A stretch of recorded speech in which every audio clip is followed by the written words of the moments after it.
Austin, the city that has seen centuries of history unfold, where every corner, every brick holds a story of triumph and tragedy. The air is thick with the memories of revolutionary battles, the rise of America's cultural icons, and the bustle of people who have walked these streets for generations. From the famous Freedom Trail to the towering spires of old churches, Boston has always been a place of significance. But if you look deeper, if you listen carefully enough, you might hear something else. Something that stirs the blood and raises the hairs on your neck. It's a darker part of the city's past, one that isn't often spoken about. A secret so twisted that even the bravest locals avoid acknowledging it. Let me take you back to a time when Boston wasn't just famous for its clam chowder, its Red Sox, or its picturesque neighborhoods. There was another side to this city, one hidden away in the shadows, a side that would have been better left forgotten. In the late 1800s, nestled in the quieter, more forgotten part of the city, there was a place known as McCaffrey's Meat House. At first glance, it might have appeared to be just another butcher shop, with the usual sights of hanging meat, the smell of blood and spices, and the rhythmic sound of cleavers chopping away at carcasses. But this place was far from ordinary. McCaffrey's was run by a man named Seamus McCaffrey, a tall, brooding figure with a deep-set gaze that could freeze a person in their tracks. His hands were large and rough, perfect for the work he did, but they were stained with something far darker than the blood of his trade. There was always something off about him, something unsettling. The other butchers in the city whispered about him, speaking in hushed tones in places where he couldn't hear them. They said that McCaffrey had an unnatural way with his knives, an obsession even. They said he would get too close to the meat, as if savoring each cut, as if something inside him craved more than just the act of butchering. But these were just rumors. At least, that's what people told themselves. After all, how could anyone ever truly know what went on behind the closed doors of McCaffrey's Meat House? What made the place infamous wasn't just the blood-stained floors, the rotting smell that clung to the air long after the work was done. No, what made it infamous was the story of what happened after the sun went down.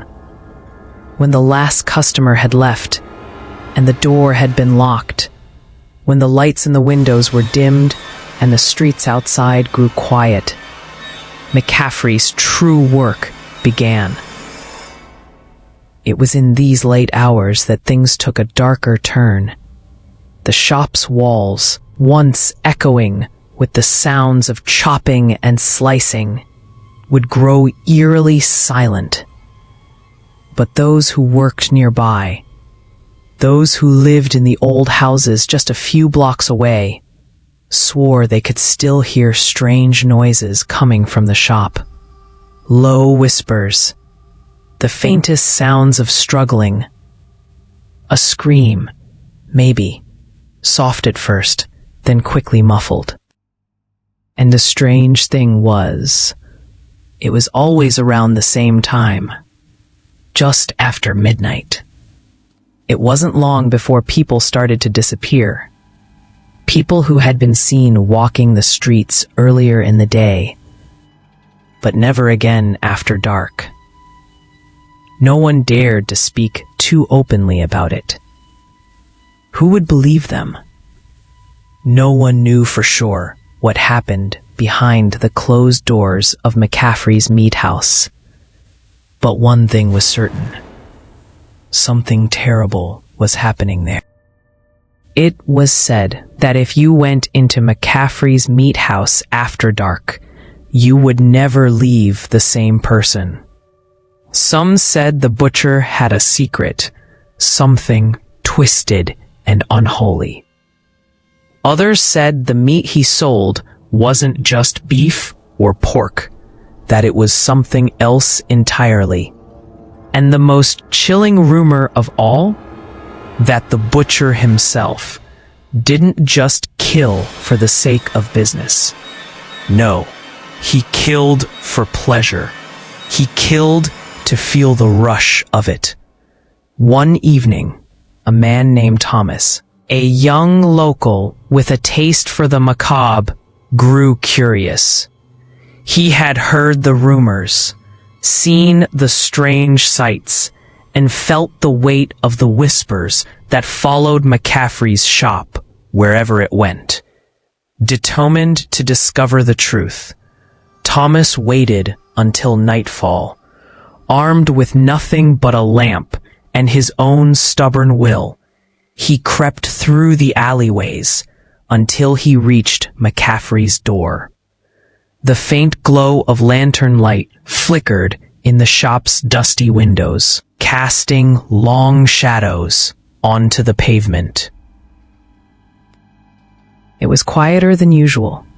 For a moment, Thomas hesitated, wondering if he'd made a mistake. But curiosity got the better of him. He pushed open the door, the hinges groaning in protest. The air inside was thick. The smell of blood, rotten meat, and old spices lingered, clinging to the walls. He crept further in, eyes wide, scanning the dim interior. It was empty, silent. But as he moved deeper into the shop, he heard something. A sound. A low, guttural noise, like the scraping of a metal blade on stone. It came from the back of the building. He couldn't resist. His legs moved of their own accord, pulling him toward the source of the noise. Instead, the butcher smiled, a twisted, predatory grin that chilled Thomas to the bone. "You shouldn't have come here, boy." McCaffrey's voice was low, almost a whisper, but it echoed in the silence like a death knell.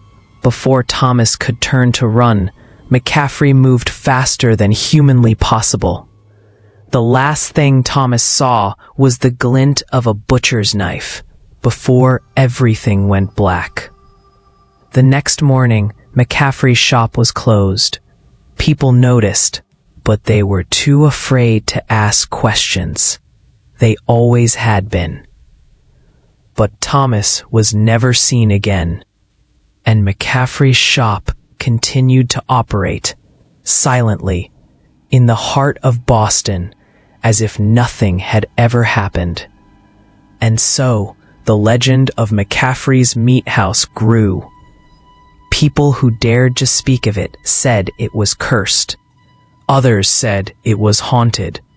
But no one could deny that it held a dark power, a sinister influence that continued to echo through the streets of Boston for years to come.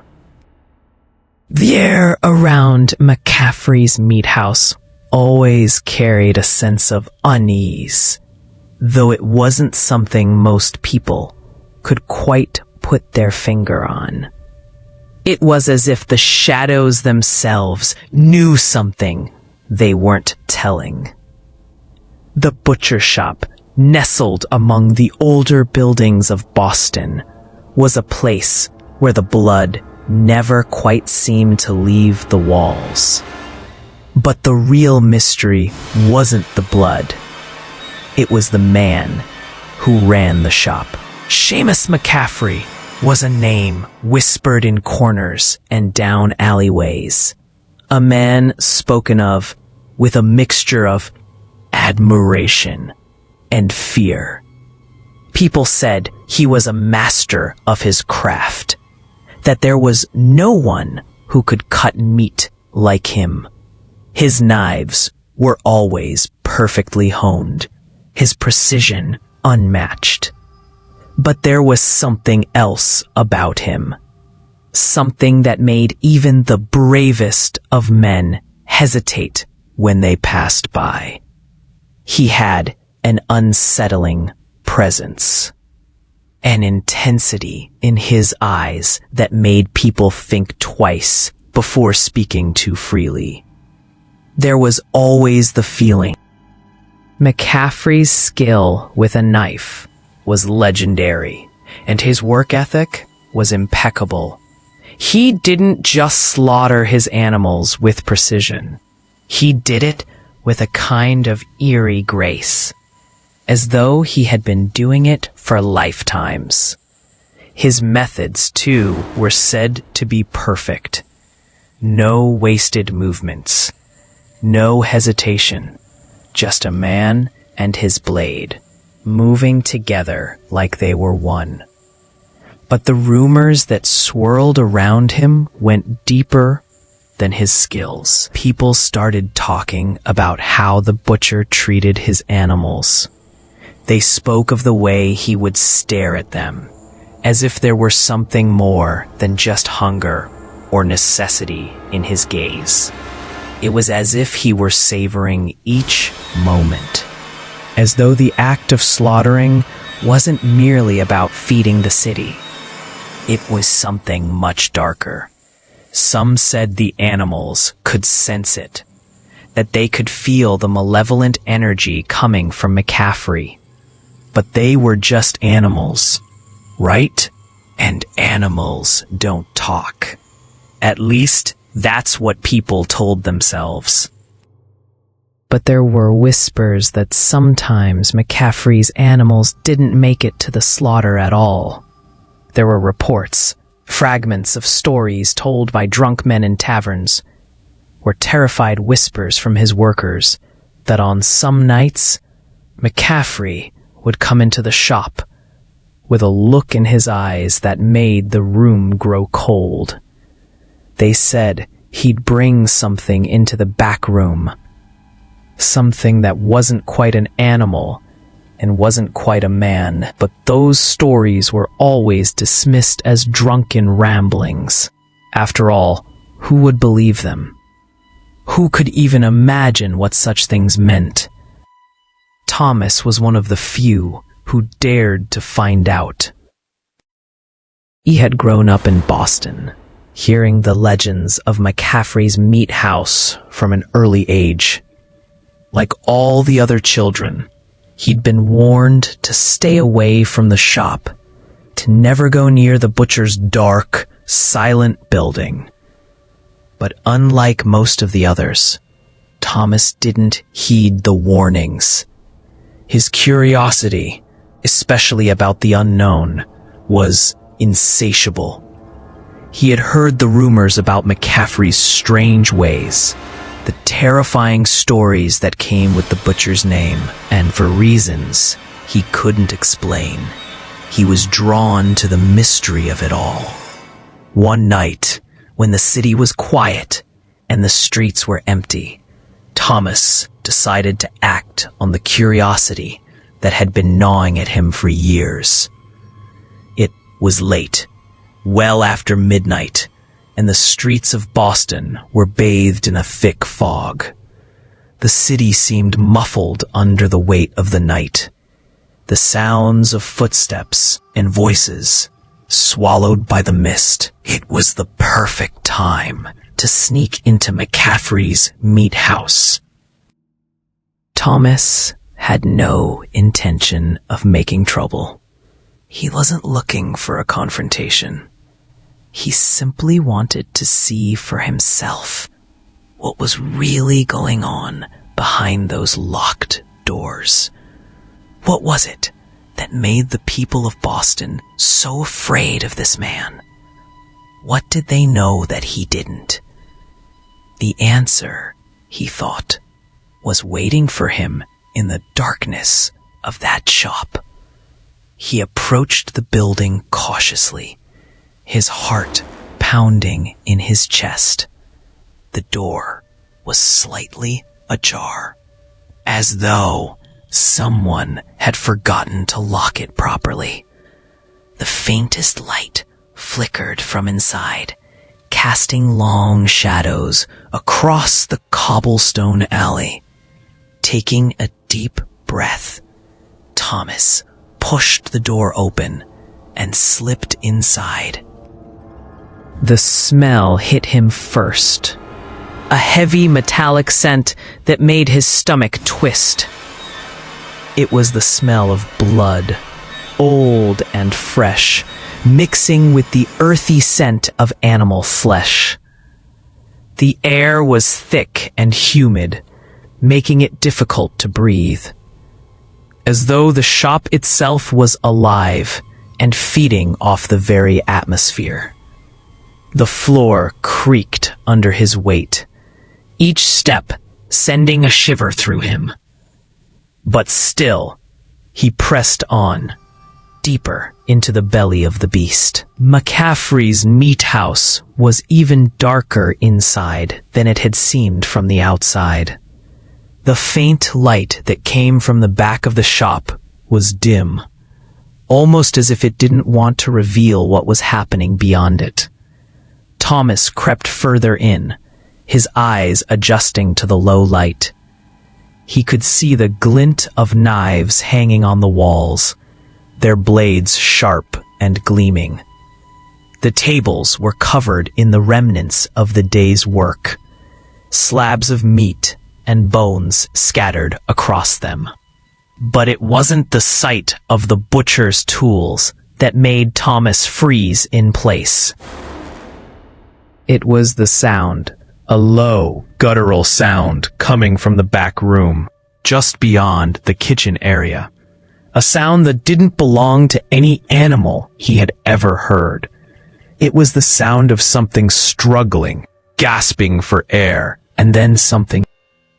McCaffrey stood over a man, a victim, who was bound and bleeding on the floor. The butcher's knife gleamed under the dim light as he prepared to make another cut. The man on the ground was gasping, his breath ragged and desperate. But there was something hauntingly familiar about him. As Thomas's eyes adjusted to the sight, he recognized the man. It was Daniel Hughes, a local who had been investigating McCaffrey's shop, trying to expose the butcher's grisly past. Daniel's eyes met Thomas's for a brief moment, a silent plea for help. But before Thomas could react, McCaffrey's eyes flicked to him, locking onto his position with terrifying accuracy. A cold smile spread across the butcher's face, and for the first time, Thomas realized just how much danger he was in. "You shouldn't have come here, Thomas." McCaffrey's voice was calm, almost amused. "Now, you'll join him." Before Thomas could turn to run, before he could even think, McCaffrey. The years seemed to blur together in Boston, with the city slowly evolving while some of its darker corners remained frozen in time. The air was always thick with the sounds of life. Street vendors calling out, children playing in the parks, the rhythmic hum of the daily grind. But just beyond that, in the quieter corners of the city, there were whispers. They came from the people who had worked at McCaffrey's meat house, the ones who had heard the rumors, felt the cold air creeping down their spines, and caught glimpses of things that couldn't be explained. McCaffrey's butcher shop, now a fixture in the city, continued to operate without interruption. It was always busy, supplying the local residents and businesses with meat, though no one ever talked about where it came from or what went on behind the closed doors of the shop. Over the years, a strange pattern began to emerge. Strange, chilling occurrences that no one seemed able to explain. Those who worked the late shifts at McCaffrey's began to notice something unsettling. The shop was always colder at night, even in the middle of summer. The air, thick with the stench of meat and blood, would suddenly turn frigid, as though an invisible force had descended upon it. It wasn't just the temperature. The very atmosphere of the shop felt wrong. The workers spoke of it in hushed voices, exchanging knowing glances when the topic came up. At first, it was small things. A knife left on the counter, in a position it wasn't in before. The sound of footsteps, echoing in the hallway when there was no one there. But as the weeks passed, these small incidents began to pile up. The whispers from the walls grew louder, as if something, some presence, was trying to communicate. It was never clear what the voices were saying, but those who had spent any amount of time in the shop began to feel that they were not alone. Every shadow seemed to have eyes. Every creak of the floorboard felt like the footsteps of someone who was always just behind you.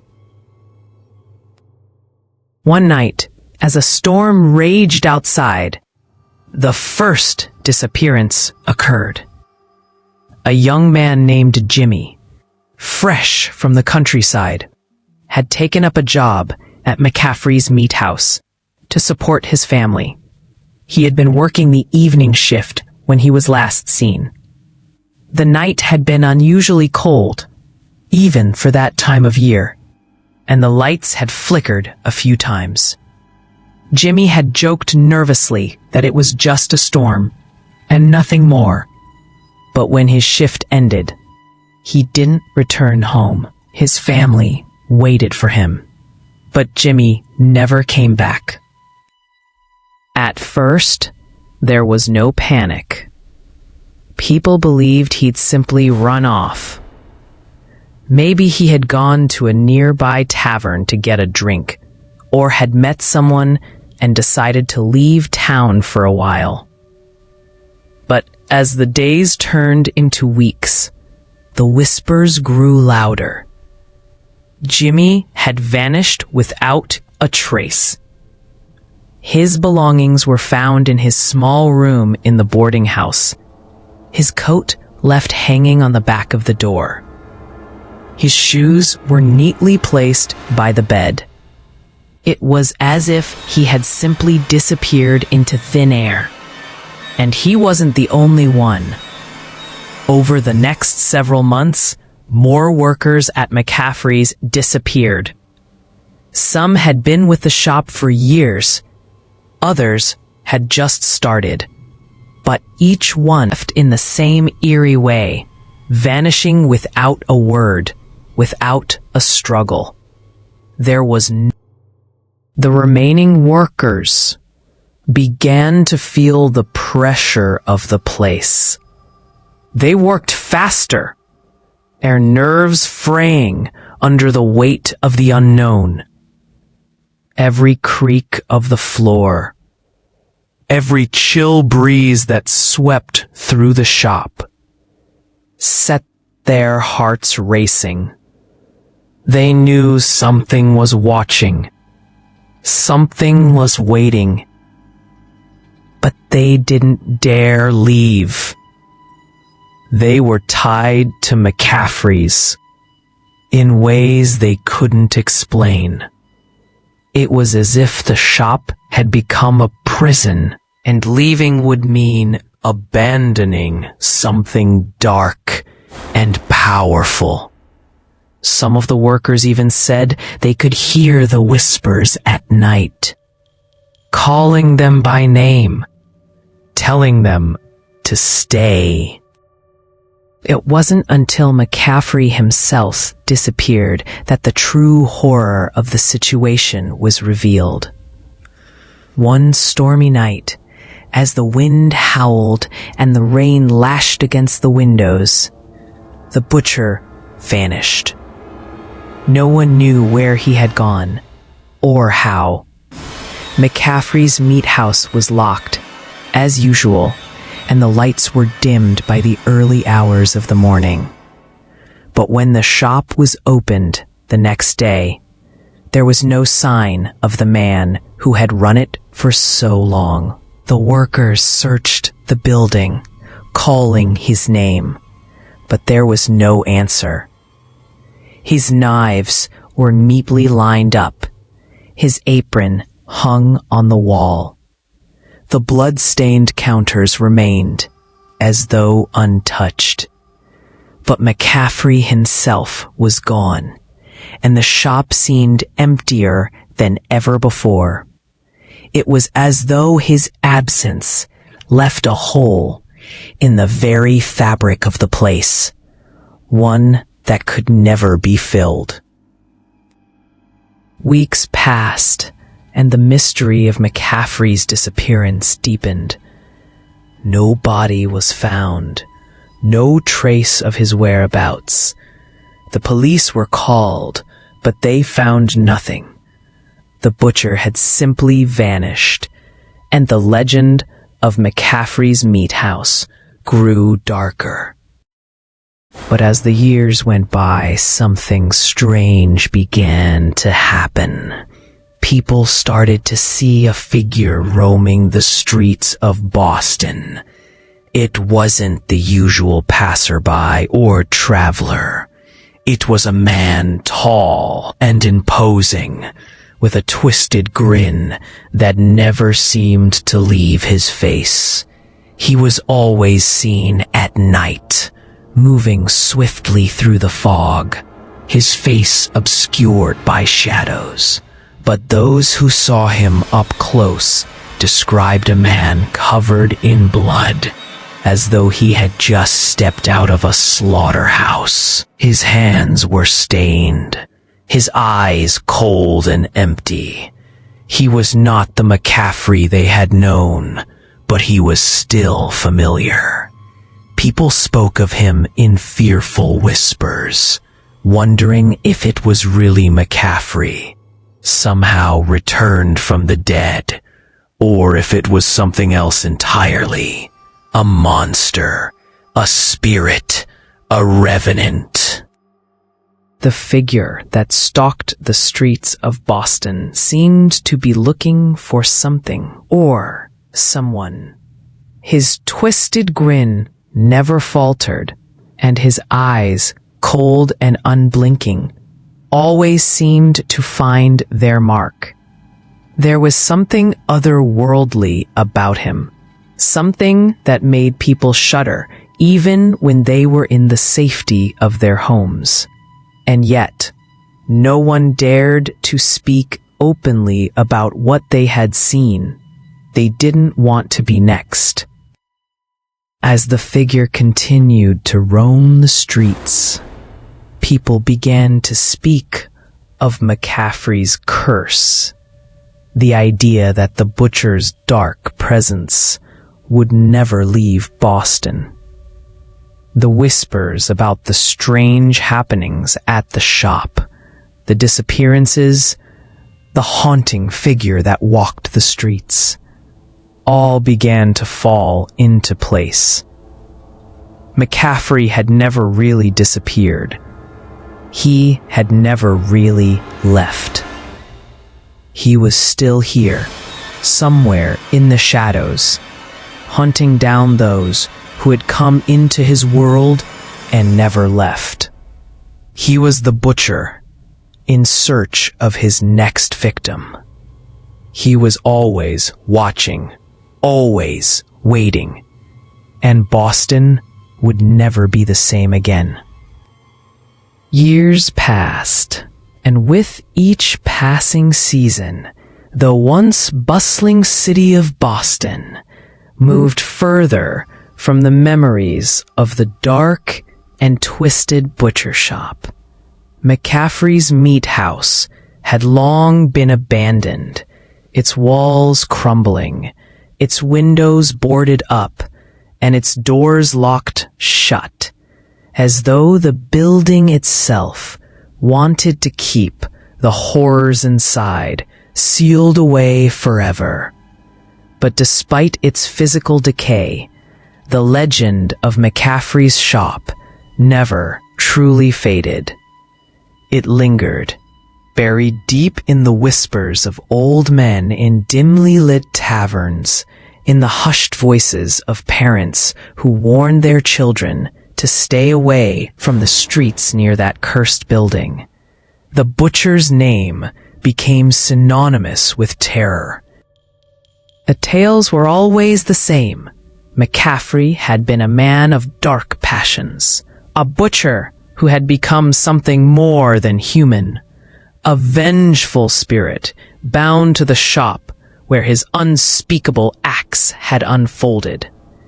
It was said that he had made a pact with forces beyond this world, dark powers that would allow him to return over and over again, to take revenge on those who had wronged him or dared to enter his domain. People began to fear that McCaffrey's spirit, or whatever he had become, still haunted Boston. Those who spoke of him said he would rise from the dead, his twisted grin always searching for new victims. And those foolish enough to step into his abandoned shop were doomed to join the long line of missing souls. The story was often dismissed as nothing more than a cautionary tale, a ghost story told around campfires or shared over a drink. But to those who had lived through the terror, who had heard the whispers and felt the dread that clung to McCaffrey's name, there was a palpable truth to the legend. And over the years, that truth grew darker, more twisted, until the story became something of a rite of passage for those brave, or foolish, enough to test their courage. One cold autumn evening, a group of college students, eager for a thrill, decided to venture into the heart of Boston's darkest history.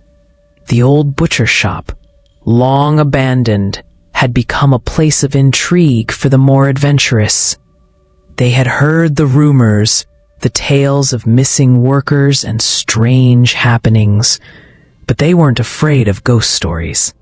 They were young, filled with the kind of boldness that only the naive possess, and they thought themselves invincible, armed with cameras, flashlights, and their phones. They set off into the night, with plans to document their daring exploration of McCaffrey's meat house. They laughed among themselves, calling it a harmless adventure. "We'll get some great footage," one of the students, Ryan, said, as he led the group through the winding streets. "And we'll be legends in the dorms for doing this." His friends, Cassie, James, and Erica, followed closely behind, their nerves masked by excitement and laughter. The streets were eerily quiet as they neared the shop, the only sound being the crunch of dead leaves underfoot. The old building loomed ahead, its silhouette barely visible in the moonlight. The boards nailed to the windows had long since begun to rot, and the door was weathered, creaking on its hinges, as though it were groaning in protest. As they approached the shop, a strange feeling settled over them. It was as if the air grew heavier, thicker, and colder. Cassie shivered, her breath coming out in visible puffs, despite the relatively warm autumn air. "Do you guys feel that?" she asked, glancing around. "I think it's just the cold," James replied, though his voice faltered slightly as he adjusted his grip on his camera. Ryan, ever the brave one, pushed open the door, and it groaned loudly, the sound echoing through the silent streets. They stepped into the shop, and immediately the temperature dropped. It wasn't just the chill in the air, it was something more profound. A sense that the very atmosphere was charged, as if the building itself was alive. The walls, cracked and peeling, seemed to sag under the weight of untold secrets. The floorboards creaked underfoot, but not in the way old buildings do. This was different. It was as if something in the building responded to their presence. An unspoken invitation, or perhaps a warning. "Let's stick together," Ryan said, his voice barely above a whisper, though his bravado still lingered. The group moved deeper into the shop, their footsteps echoing louder than they would have liked. The air was thick with the scent of decay and old blood, though no one spoke of it. It felt as though the shop had not been abandoned at all. There was an unnatural stillness that filled every corner, a presence that seemed to watch them. Ryan turned on his flashlight, casting a beam that danced across the dusty shelves and butcher's tools that hung from the walls. Everything was covered in a thick layer of grime, as though the place had been left to rot for decades. But then, something caught his eye. "Hey guys, look at this," Ryan said, pointing to the floor near the back of the room. The group moved closer, and their eyes widened in horror. There, in the middle of the floor, was a bloody handprint. It was fresh, the blood still dark and wet, and it smeared across the ground, as though someone or something... "Okay, that's creepy," Erica muttered, her voice trembling. But Ryan wasn't ready to back down yet. "It's probably just old blood from when the place was in business," he said, though his tone was less confident than before. Cassie looked around, uneasy. "We should go. This place gives me the creeps." But before they could turn to leave, the lights flickered. For a moment, everything went black, and the silence was deafening. Then, with a sudden snap, the lights came back on, but something was different. The shadows in the corners of the room seemed deeper, more pronounced. The temperature had dropped even further, and the air felt thick, almost suffocating. "What the hell is going on?" James whispered, his eyes darting around. "Let's go," Erica urged, grabbing Ryan's arm. But before they could make a move, the lights flickered once more, and this time, they didn't return. In the pitch-black darkness, something shifted. The floor creaked again, but it wasn't the house settling. It was footsteps. Slow, deliberate footsteps. The sound echoed in the silence, coming closer and closer, as though someone or something was stalking them. Ryan fumbled with his phone, his hands shaking as he tried to turn on the flashlight. But the phone died in his hands. His breath came faster, his heartbeat louder in his ears. The darkness felt like it was closing in on them. pressing down from all sides.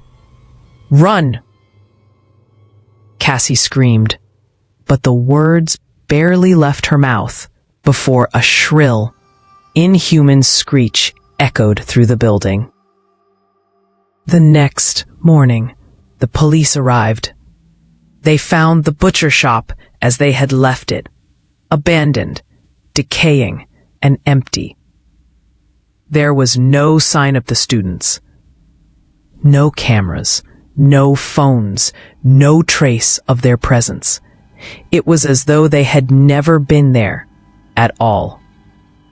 The legend of McCaffrey's meat house grew, as legends do. But those who knew the truth, those who had heard the stories and felt the fear, knew that the butcher was still there, still waiting. The shadows of the shop still whispered, still beckoned, and McCaffrey's thirst for vengeance would never be quenched. And as for the students, they were never seen again. Just like the others before them, they became part of the story. Their names spoken only in hushed voices, their fates sealed by the vengeful butcher who still haunted the streets of Boston. A legend of Seamus McCaffrey, the butcher whose name had become synonymous with death and terror, had been passed down through the years like an old, weathered book whose pages were fraying at the edges. The tales grew darker with time, each retelling adding another layer of fear to the myth.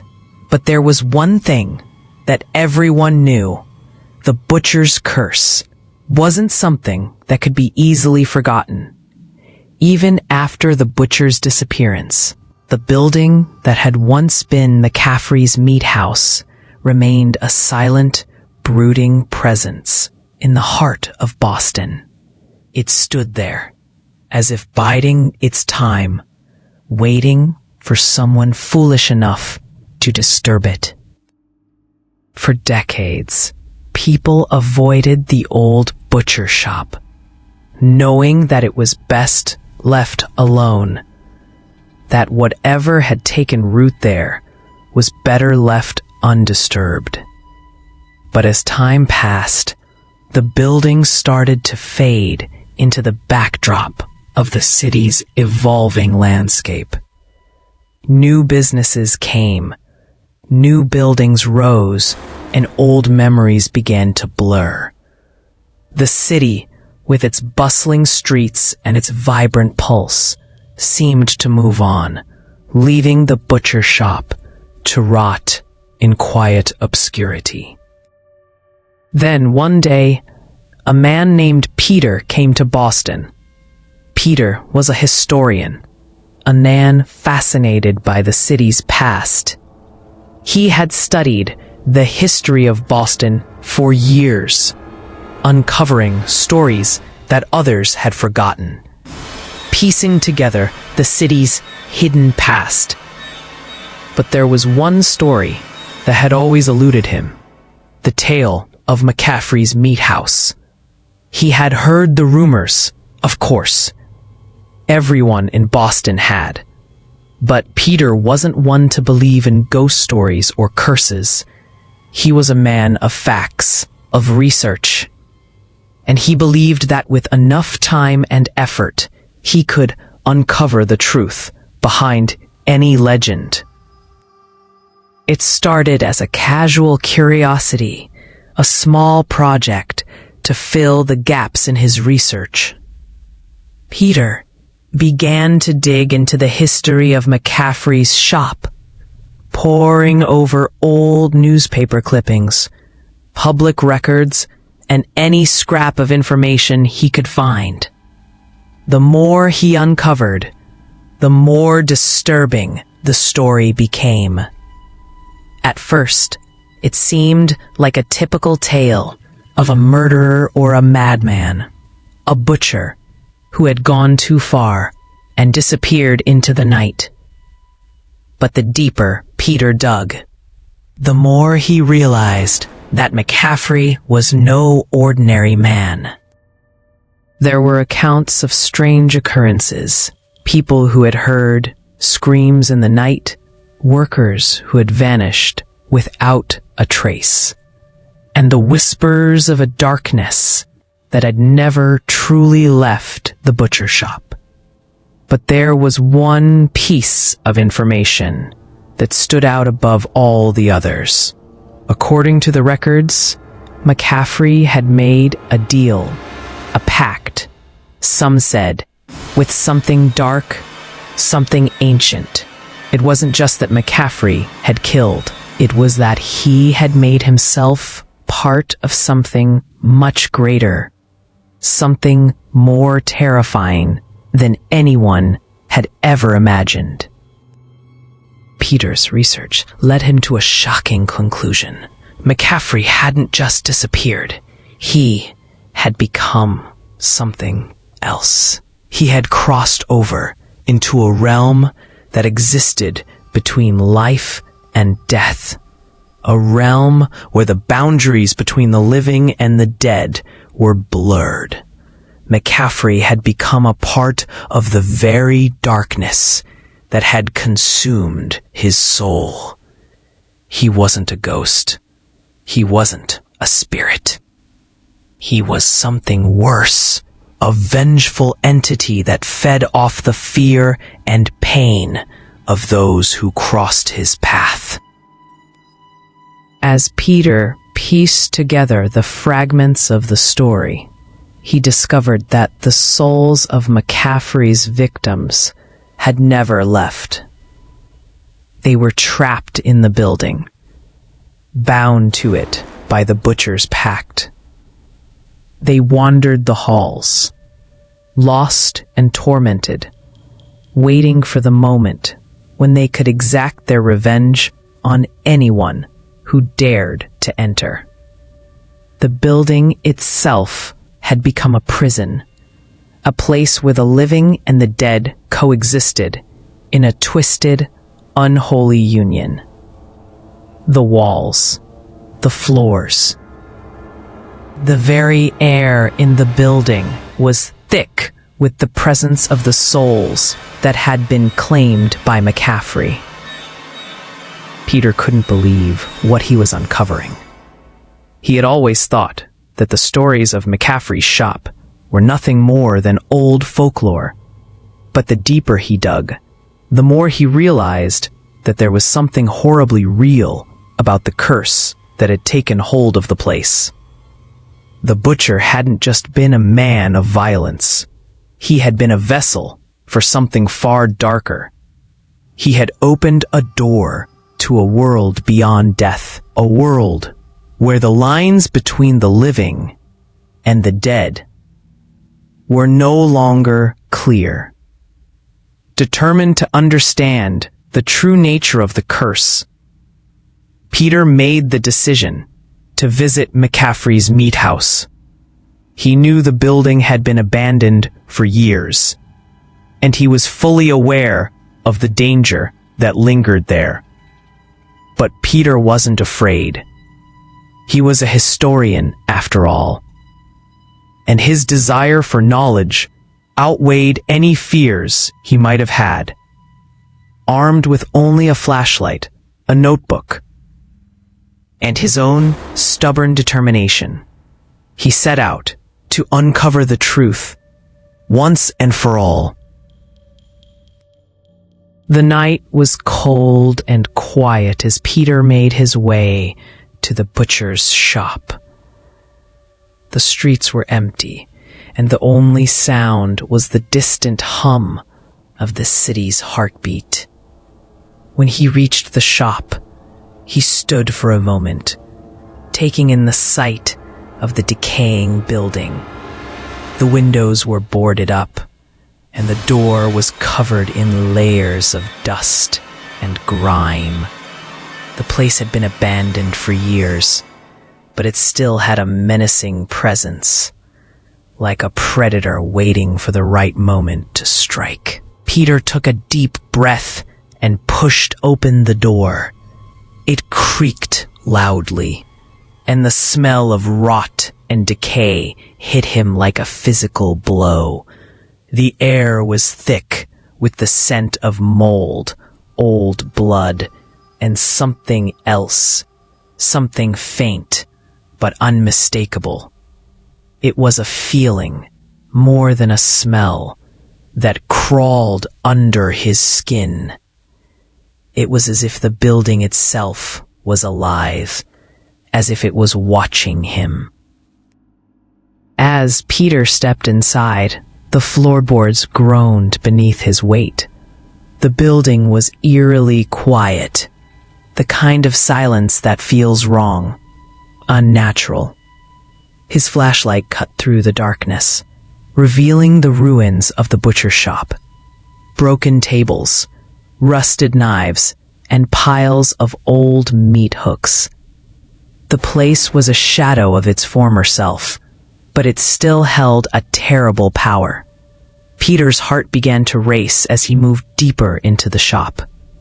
The air seemed to grow colder, and the walls creaked and groaned, as if they were shifting, stretching to accommodate the weight of the spirits that had been trapped inside.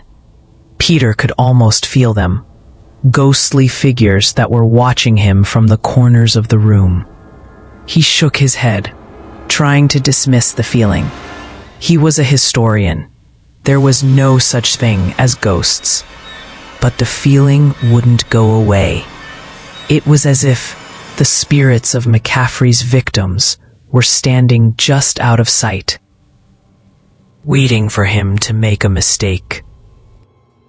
And then, as he turned a corner, Peter froze. There, in the center of the room, was a bloody handprint on the wall. It was fresh, still wet, as if someone had just touched it moments ago. His heart pounded in his chest as he realized what it meant. The curse was real. McCaffrey's victims weren't just trapped in the building. They were still there, still active, still feeding off the fear of anyone who dared to enter. Peter's breath quickened as he backed away. Suddenly, but as he turned to leave, the door slammed shut with a deafening crash. The air grew thick, suffocating, and the temperature dropped drastically. He couldn't see, couldn't think. The darkness pressed in from all sides, and Peter felt a chill run through his bones. And then a voice, low, guttural, and filled with malice, whispered in his ear, "You should have never come here." Peter tried to scream, but no sound came out. The walls seemed to close in on him, the spirits of McCaffrey's victims surrounding him, their cold, dead eyes fixed on him. At the heart of it all, standing in the center of the room, was McCaffrey himself. His twisted grin, his blood-stained hands, his eyes filled with hatred. Peter's last thought, before everything went black, was that he had made the worst mistake of his life. The next morning, Peter was gone. His notebook was found in the shop, but there was no sign of him. The butcher's shop remained, a silent monument to the horrors that had unfolded there. And the legend of McCaffrey's return continued to grow as people whispered about the historian who had disappeared. Just like all the others, the curse was still alive, still feeding, still waiting for the next. The night was colder than usual, the kind of cold that wrapped itself around you like an unwanted embrace, pressed chest, making it difficult to breathe. Peter, the Boston historian, had been investigating the old McCaffrey butcher shop for weeks. But tonight, he felt something in the air that he hadn't before. It was the kind of feeling that made the hairs on the back of his neck stand up. With a flashlight in one hand and a camera in the other, Peter made his way toward the decrepit building. The fog rolled thickly across the street, swallowing up the sidewalks and the buildings, leaving the butcher shop looming like a dark sentinel in the distance. As Peter drew closer, he could feel a heavy weight pressing down on his chest, a feeling that intensified as he approached the front door. The shop was abandoned, and yet, in some strange way, it didn't feel empty. It felt alive. He paused at the entrance, his fingers tightening around the flashlight. The door, which had been hanging loosely on its hinges for years, was now ajar, beckoning him to enter. Peter hesitated for just a moment. It was foolish to go in, but what choice did he have now? The answers he sought were inside. Stepping inside, Peter immediately felt the temperature drop. The warmth of the outside world vanished the instant he crossed the threshold, replaced by a biting cold that seemed to seep into his bones. The smell of rot and decay assaulted his senses, a sickening mixture of old blood and mold. The flashlight beam swept across the room, illuminating the old butcher's tools hanging from the walls, their surfaces dull and rusted with age. The shelves, once filled with the tools of McCaffrey's gruesome trade, were now bare, save for the occasional forgotten object left behind to rot. Peter took a deep breath, trying to calm his nerves, but something wasn't right. The air was thick, oppressive, as if the very space around him was alive. He could almost feel the building watching him, its walls pressing in closer with each step he took. The quiet was suffocating, the kind of silence that was only found in places where the dead lingered. He shuddered, but pushed the thought aside. He was here to uncover the truth. The butcher shop was just a building with a history that needed to be uncovered. And then, just as he was about to move further into the shop, the door slammed shut behind him with a deafening crash. The sound echoed through the empty room, reverberating in his ears. His heart skipped a beat. He spun. He tried the door handle, but it didn't budge. Panic rose in his chest as he pulled harder, but the door remained steadfast. He was trapped. His mind raced. How had the door locked itself? Who or what had locked it? Then, from the shadows, a voice spoke. "Welcome." The voice was deep, gravelly, twisted. It came from all directions at once, as if the air itself was speaking to him. Peter's breath caught in his throat. He knew that voice. He had heard it in the stories. Peter spun around, his flashlight flickering as he tried to locate the source of the voice. His eyes scanned the shadows, his heart hammering in his chest. The shop seemed to stretch and distort around him, as though the building itself was changing. The walls seemed to grow closer, the air growing heavier with each passing second.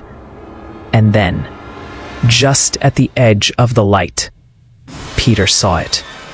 A figure. It was standing in the corner of the room, its shape half hidden in the darkness. At first, Peter thought it might be a trick of the light, some shadow cast by the broken shelves. or the hanging meat hooks. But as his flashlight flicked across the figure, he realized, with a sickening jolt, that this was no shadow. It was something far worse.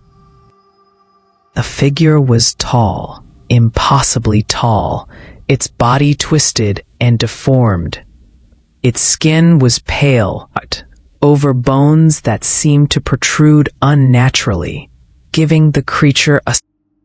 Peter's breath caught in his throat as he stumbled backward, his camera slipping from his grip and crashing to the floor with a loud clatter. He wanted to scream, but his throat was tight with fear, his body paralyzed by terror.